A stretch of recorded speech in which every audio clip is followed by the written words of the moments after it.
बाळूमामाना सांगितले गाय गरीब लोक माया लोक येणार नाही। आज मुख्य पराण्याची दिंडी तुमच्या गावामध्ये खरोखरच मायबाप तुम्ही लगात 4 दिवसापासून सेवा करून आली, कोणी कोणाला त्रास नाही काही नाही।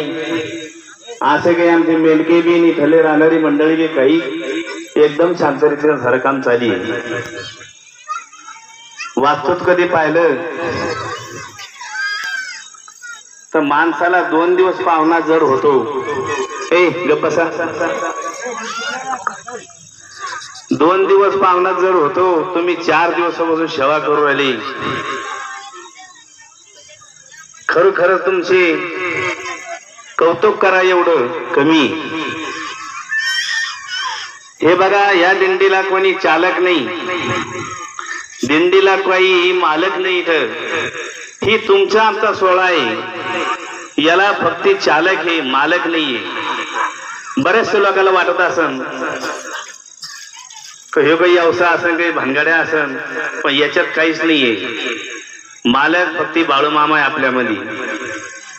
हे तुम्ही आम्ही आज जनावर कधी आपल्या वावरात कधी घेऊन गेले, याचा अनुभव कधी पाहायचा असला तर निश्चितच बाळूमामा अनुभव दिल्याशिवाय राहत नाही। आणि बाळूमामाचं कार्य असे, बाळूमामा तुम्हाला काही देणार नाही, पण दिल्याशिवाय काही राहणार नाही, ही मी खातर देऊन सांगतो। काय लागतं मेंढक्या गड्याला? चटणी भाजी पोळी भाजी जी असन ती दिली, खाल्ली, राहिली।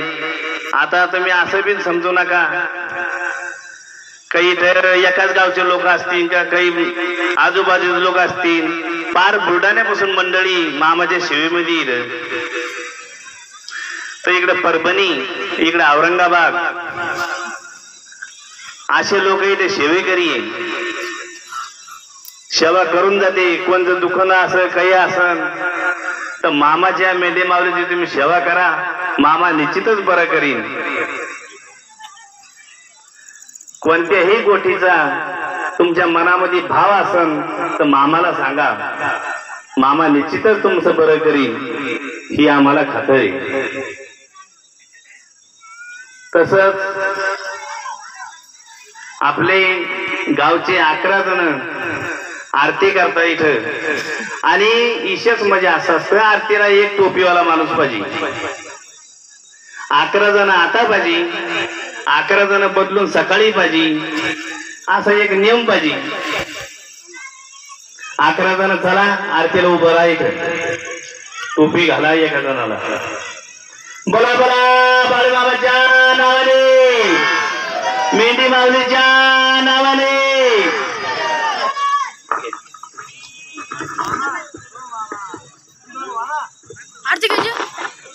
उठा, या 11 जण या।